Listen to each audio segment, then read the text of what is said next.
Welcome to the Success Consultancy's Just Great People podcast, the podcast that introduces you to ordinary people who've done extraordinary things. My name is Barry Eustance, and I'd like to introduce you to today's guest.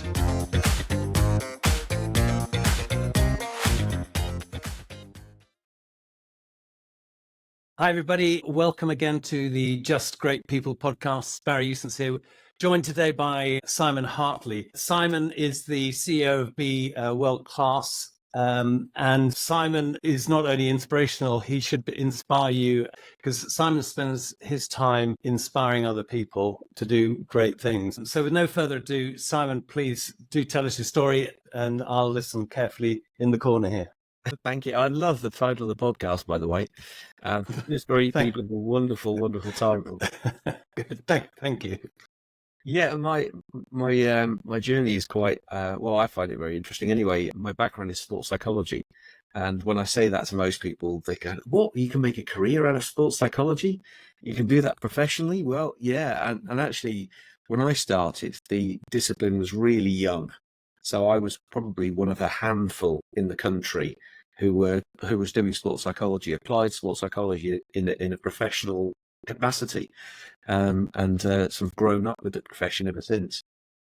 And how long ago was that, Simon, when you said it's relatively new? Sort of turn of the millennium. I went to university at back end of the 90s, took my first job at the turn of the millennium, and at that time the English Institute of Sport, which is now a fairly established organisation that supports the England teams and Team GB programmes, wasn't in existence. Most Premier League teams didn't have a sports psychologist of any sort. Most of them have several. One of the clubs I was working with around that time, Bolton Wanderers, under Sam Allardyce's leadership, had four of us doing sports psychology work in and around the club at that time. So they were well ahead of the game. But yeah, most professional sports clubs didn't have any form of sports psychology. And for the benefit of our dear listener and viewer, could you just cut a little bit to the chase, not in terms of abbreviating the story, but giving our audience just a sense of the luminaries and the organizations that you've actually brought excellence to? Because I think you'll be surprised, folks. This is an interesting and inspiring moment in the podcast. Simon. Yeah, so I started my professional journey working in rugby league. I started at university working in rugby league with Leeds. Before it was Super League, before they were the Rhinos, they were Leeds Rugby League. And very quickly, I went on to work with Yorkshire and England cricket. So before I left university, I was working in and around England cricket. My first real sort of full-time professional job, I did a few bits and pieces of consultancy, Bristol Rugby and places like that.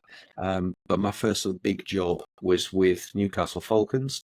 They had players like Johnny Wilkinson at the time, and some old stagers like Doddy Weir, the late great Doddy Weir, Inga Twigamala, Pat Lamb, people like that. So it's a real sort of star-studded cast of players.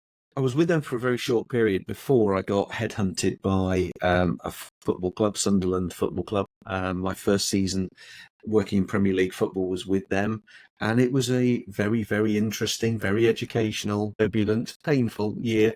We finished bottom of the Premier League with, at that point, the lowest points in Premier League history. Derby County beat it since. They got 15, we got 19. But at the time, that was our claim to fame, lowest points in Premier League history. And from there, I went sort of consultancy, so worked with the likes of Leeds United, Reading, Watford, Crystal Palace, Sheffield United, a bunch of football clubs. Back into Super League, had a little spell with Huddersfield Giants. Most recently, so last year I spent a year with working with the Fiji Rugby Sevens team ahead of the Olympics. We are now in our 7th season working with FC Bayern Munich. I've done little bits and pieces, a couple of weeks ago with England Rugby League. So over the years, all sorts. Fairly stellar list. I think everybody would agree, and must have given you amazing insight, Simon, into how people working at the very top end, the very pinnacle of excellence, are thinking, and actually how vulnerable they are. Yeah, absolutely. It was as I started working in the Olympic programs that I really became aware that there were lots of athletes in our programs. There were some who went on to achieve incredible things. You know, they became world champions, European champions, etc. But I became really interested that there were some of them who could consistently perform at their best. And the difference between their best day and their worst day was marginal. And there Mm. were others where the best day was wonderful and the worst day was atrocious. And very quickly, I started to ask myself the question, what do the really consistent athletes do that the others don't do? How are they capable of producing a near best performance almost every time? And started to really dig into the psychology. What are they doing differently? Go on. And did you get to the bottom of it? What is it that they do that's different? Because we had Well, the same in the airline industry. We had people who were just consistently very good, yeah. and others who were much less consistent. Yeah. Well, I figured out that there were three ingredients that the very consistent athletes had. And that was focus, confidence, and motivation. And that the three are linked. They're interdependent. They're not independent from each other. So if you wanted to build confidence or motivation, for example, you can't do that in isolation. You have to have focus, confidence, and motivation together. So to get one of them, you have to have all of them. And that started to help me understand that there's a process behind all of this. I mean, one of the things that I did, which most sort of university students do, I went out there into the world of work, armed with the textbook knowledge and the research from the journal articles and all that sort of stuff. And I thought, great, I'll go and apply it. And it didn't work as I expected it to. So very quickly, I had to figure out what would work. I learned actually to start with reality and work back to the textbook rather than starting with the textbook and trying to apply that in real life. And that's what got me understanding the sort of real process that goes on between the ears of high performers. So it's focus, confidence, and motivation are Yeah. the keys. And did you find that was a consistent story that you could kind of look around and apply it pretty universally to people who are performing at a consistently high level? Yeah, and since finding that out, and that was, you know, within the first few years of going out and working in the world of elite sport, I've also started to look outside of sport to find out whether the things that I've noticed in sport are true outside of sport as well. I did the same when I was looking at those athletes who got to the very top of the world, and they'd be the world champions, the world record breakers, and Olympic medalists. I was asking, you know, what have these athletes got? What characteristics have they got?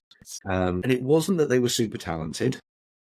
It wasn't that they had the luck. It wasn't that they had a smooth path. Many of them didn't have a smooth path to success. So I was looking at the kinds of characteristics that they had. And again, I sort of boiled down to a set of characteristics, but my curiosity started to kick in at that point. And I wanted to know whether I would see the same characteristics in world-class performers in any walk of life. Right. So I set myself up a little mission to study a dozen world-class performers who were in very, very diverse fields. So I had a Michelin star chef, a world barista champion who obviously makes really good coffee. Yeah, really good coffee. I could do with some now, to be honest. and trust me, it is really good coffee too. A mountaineer, a polar explorer, special forces operatives, a lady who headed up a world-leading science and medicine research institute. So huge, diverse group. And I was also looking for those common characteristics. So I found a group of characteristics that were in all of them, alive and evident in all of them. How long did it take you to sort of finally solidify that thought that those are the key: focus, confidence, and motivation? Because it's very interesting applying that to my background in the airline industry, but also actually Simone Biles, take her in Tokyo. Suddenly one element, one part of that triad went, wasn't it? Yeah. And the confidence went. Yeah. And suddenly the performance drops off dramatically. And for those who haven't seen it, there's a fantastic series, I think it's out on Netflix, where she goes through the journey. She went straight back to basics and started building the confidence right back up from scratch. It was a fascinating and really quite moving story. I don't know whether you've seen it. I haven't, but I know a lot of people that have talked about that documentary, that story. It's one that I will have to look up, actually. But it tells you that focus underpins confidence, and that if we want to build confidence, we have to go back to focusing on the right thing at the right time. The really simple thing, the thing that's right in front of us, do the basics really well, consistently. And that we're not trying to do lots of complex things. We're trying to do a thing, one thing that's right in front of us right now. And if we do that well, followed by the next thing, well, followed by the thing after that, followed by the thing after that, what we end up doing is we build evidence that tells us we can do the thing. And it's the evidence that then goes on to fuel the confidence. Confidence comes from evidence. So by doing something well, time after time after time after time, then we start to build the confidence. Often people say, how can I start to believe that I could do X? Well, you've got to build evidence, and it starts small and builds up. And that's what Simone Biles did. Let's take it back to basics. Yeah, strip it right back. Yeah. And one of the S's in the 6 S's, folks, success doesn't stand for an acronym for success, but it's because it's about simple, sustainable, scalable, sellable, straightforward, and satisfying. The simple bit was an observation from that I made that really great companies do simple things very well. And companies that are tripping over themselves do the simple things pretty badly, i.e. they want to do something, it takes 56 emails to get a simple thing done. Yeah. And it's exactly that. It's the baseline, building upon that, isn't it? That you've just highlighted, Simon, that builds the organizational or the individual confidence to go on and do great things. But if you can't do that well, you're looking around wondering what else is going to go wrong if you can't do the simple things well. Yeah. And many people get lost because they forget that the simple thing is a process, not an outcome. It's the thing you do, not what it achieves. Yeah. And that you have to focus on doing the thing well to achieve what you want to. So let's understand the processes, and let's not try and juggle 100 balls at the same time. Let's get back to a handful of simple things that we're going to do really well consistently. There was a very valuable lesson that I learned working with a swimmer many, many years ago. Embarrassingly, it took he and I 3 years to figure out what his job was. So this guy, he swims for Team GB. He's a competitive swimmer. We got confused. We thought his job was to win. It was never to win. It wasn't to pick up medals or trophies or anything like that. It wasn't to get selected for the British team or get on the funding pathway or get sponsorship or anything like that. None of those things were his job. It took us 3 years to realise that as a 100-metre swimmer in a 50-metre pool, his job was to swim 2 lengths of the pool as fast as possible. That was it. And simple. Simple. Completely. And when I explain that to people, they go, oh, God, you two must have been a bit dim. It doesn't take that much to figure out that was his job. And then you ask them what their job is, and they go, well, mine's not that simple. Mine's really complicated, actually. And the thing is, we can see simplicity in everybody else's job. When we look at our own, it looks incredibly complicated. And that's because human beings have got a fantastic ability to overcomplicate. Yeah.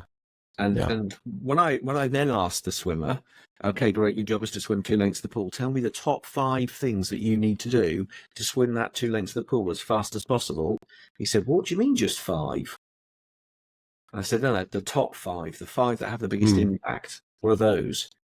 And he sort of went, I don't know. And honestly, if you'd have asked him, and one of the traps here, one of the things that made it difficult for him is he's a really professional, really diligent swimmer. If you asked him to write down everything possible to swim 2 lengths of the pool, he'd have written you a list of 200 things. But you can't do 200 things. The challenge is to say, give me the top 5. On the understanding, 6, 7, and 8 may exist, but why would we even bother about those if we haven't nailed the top 5? Because the top 5 have the biggest impact on your performance. So it's the prioritization. So it's identifying the simple things, the key elements, and prioritizing it. Prioritizing them. Absolutely. And then making sure that you genuinely don't just focus on them, you look to improve them.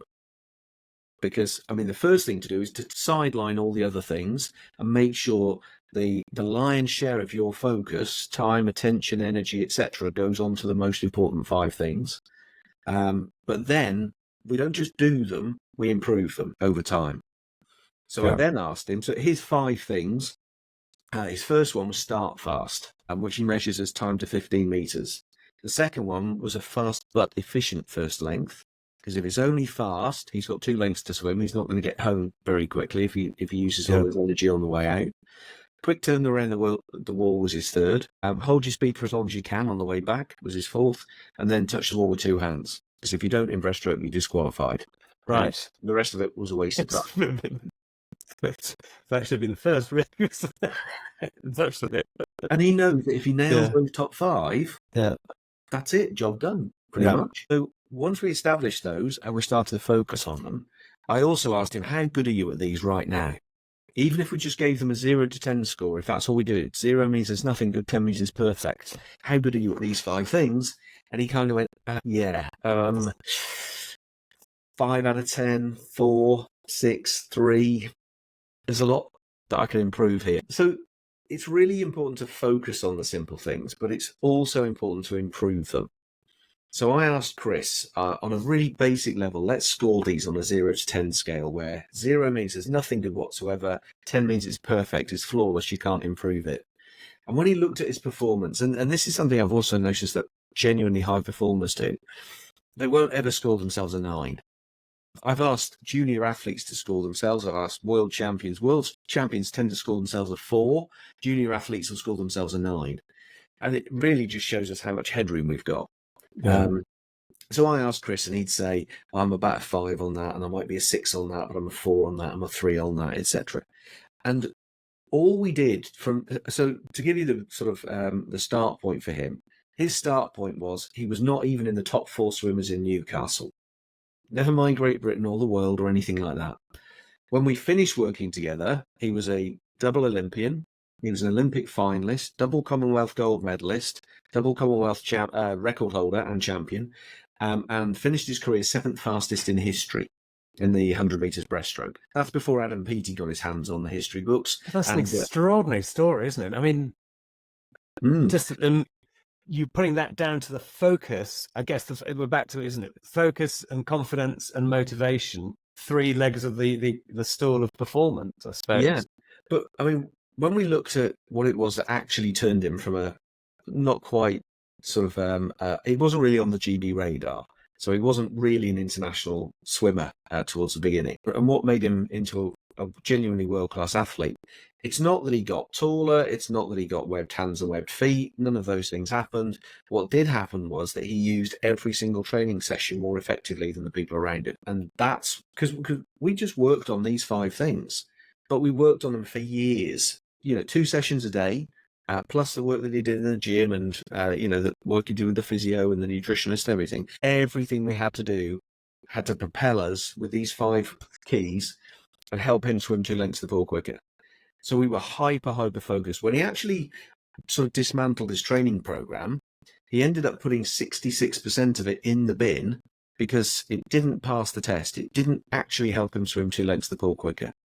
Now, I've asked the question of business leaders often, how much of all of the things that you do, how much of it genuinely contributes to your 2 lengths of the pool? And how much of it honestly doesn't? And most people, the average that I've heard over the years, and I've been asking this question for decades, 2/3 of it doesn't. Yeah, that's pretty startling. Gordon Bethune, when he wrote From Worst to First about the turnaround at Continental Airlines, he referred to the stuff that mattered to the person in 5C, the person who's sitting in the seat, who notices the difference. And what's all the other stuff that is peripheral to the core activity. And of course, there's a classic case of organizations, big organizations with long histories, who've kind of lost their compass and their direction, and their focus on stakeholders has drifted from core values, and the puck has gone away from them. And they're having to skate like crazy to get it back, because it's very difficult, isn't it, to actually get that reputational recovery after you've trashed what are the basics of your organization. Absolutely. And I mean, you can trace that thought process down the line from the boardroom to the customer, find out actually where you start to lose focus. I worked with an automotive company, so they've got lots and lots of dealerships, lots of makes and models of cars up and down the country. And the chief operating officer used to have a guiding thought, a bit like the who's sitting at 5C. So they had a guy in Stockport in the Renault dealership who was the service manager.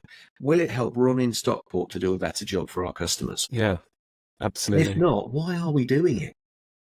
And when you actually take it, sort of break it down and think about it in detail, how many of the meetings that you have, how many of the phone calls, how many of the emails that you reply to actually help you do your job better? And how much of the language of those very meetings is actually relevant to what is happening from the stakeholder at the front counter's perspective, both the person delivering the service at the front counter, the person receiving it.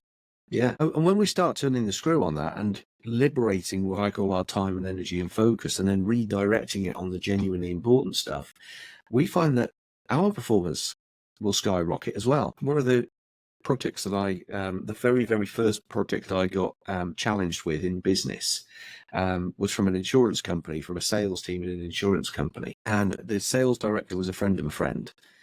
And as the year sort of clicked over from December 31st to January the 1st, their target was going from £1 million ahead in the sales team to £1.5 million. And the sales director's words to me were, the problem is, they only just scraped the target last year. The conditions are tougher, the market's tougher, the competitors are better. Our company's not putting more money into marketing or anything like that. The problem is, I don't think they can do it in all today. Can you help? And my honest answer was, I don't know, because I've never worked with salespeople before. But if I pretend that they're athletes and we just do the same stuff as we do with athletes, let's see what happens. The very first thing was to get them to understand what's the job in the simplest possible terms. Well, we've got insurance to sell. Okay, cool. And do you want to sell as much of it as possible? Yeah, absolutely. Great. Okay, so as many policies or whatever it is in their world, you want to sell as much value for the policies as possible. Yeah, that's what we want to do. Great. Okay. So what contributes, what doesn't? Let's strip out all the stuff that doesn't contribute and only focus on the stuff that does. And then let's get really good at the stuff that does make a difference. Improve skills, or it might be that if you're pitching or you're talking to customers or whatever, we need to work on some skills, or we need to get you to be able to find more prospective customers better, whatever. So let's figure out what that stuff is, the really critical stuff. Let's get really good at it. Let's make sure we sideline anything that doesn't contribute, only focus on that. And in doing so, of course, you liberate lots of time, energy, and headspace that was invested into other things, and you get super focused. And it's amazing what can happen. Every single one of those salespeople went way past their targets. One of them even got 2.5 million that year. Wow! And it showed me anyway that this is the same stuff. It doesn't matter whether you're an athlete, whether you're a salesperson, whether you're a doctor, whether you're a teacher, a lawyer, whatever. It doesn't matter. But what we're talking about is human performance here. And the act of stripping back to what matters, does that, in your experience, give a clarity that then helps to build the confidence that we have the capability to do this? Because actually, we're not dealing with 57 different plates. We're actually dealing with one. Yes, that's it. So not only are we focused on fewer things so that we can do them well, we're also improving them. Yeah. We're making sure that our skills are growing in those areas. And in fact, one of the important things we need to do when we're growing our skills base is not just to grow it, but to recognize that we're growing it. To look at our performance and say, wow, we're better this month than we were last month. We've learned some stuff, we've improved, the skills are better, or our knowledge is higher, whatever it is. We're improving, we're progressing. Because that also helps to fuel confidence. Yeah. But there are lots of people who are very capable, but because they don't look for it, they never see their improvement or progression, and that's the only time you won't ever feel the confidence unless you look for the stuff that you're doing well. And so for you, if you're going with a first class or an athlete with potential, or an organization with potential, is the first stage to actually strip back to the basics, build from there, build the confidence. Presumably, as that happens, you're also getting the motivation building as well. Absolutely. Because confidence kind of built, and it's a bit of a ladder there. Absolutely. Because when we do things well, usually we want to go and do some more. Yeah. Yeah. And when you do things badly, you just don't want to do them. Correct. Absolutely. Yeah, confidence and motivation are very closely linked. And if we get the focus working, then the confidence starts to follow. And when that happens, we want to do more of it. So we're motivated. And off And we I'm go. sure our listeners and viewers would be more than interested at a personal level to understand whether, in your view, that this applies to anybody. Anybody can do it. Any organization can do it. Yeah. I've been working in this field for the best part of 30 years now, and I haven't found any exceptions. Wow. Business, education, charities, healthcare, medicine, military, really doesn't matter.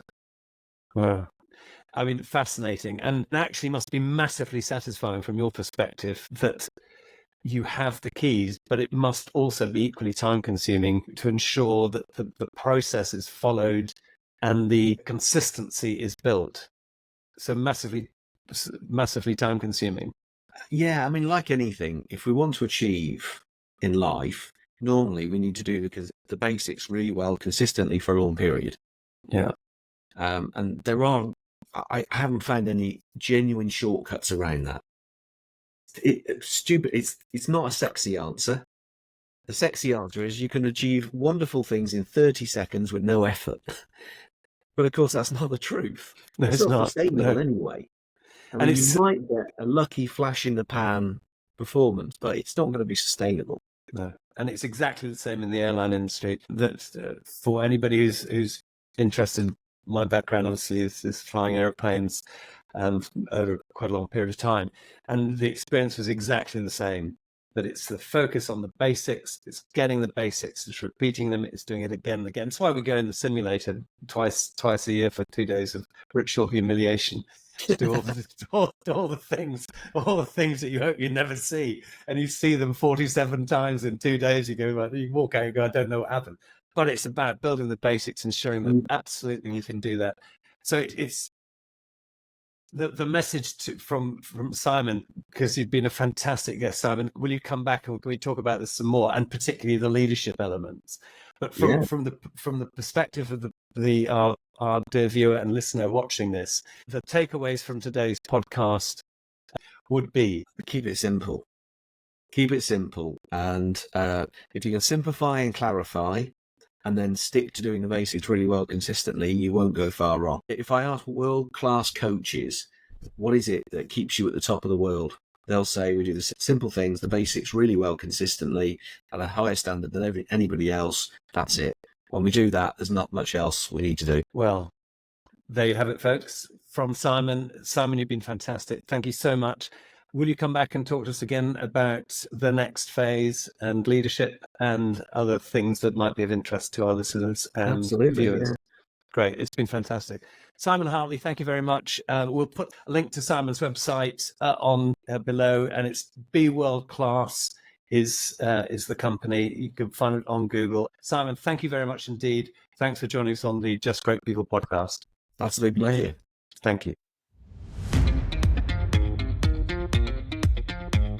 So that's it for today's Just Great People podcast from the Success Consultancy.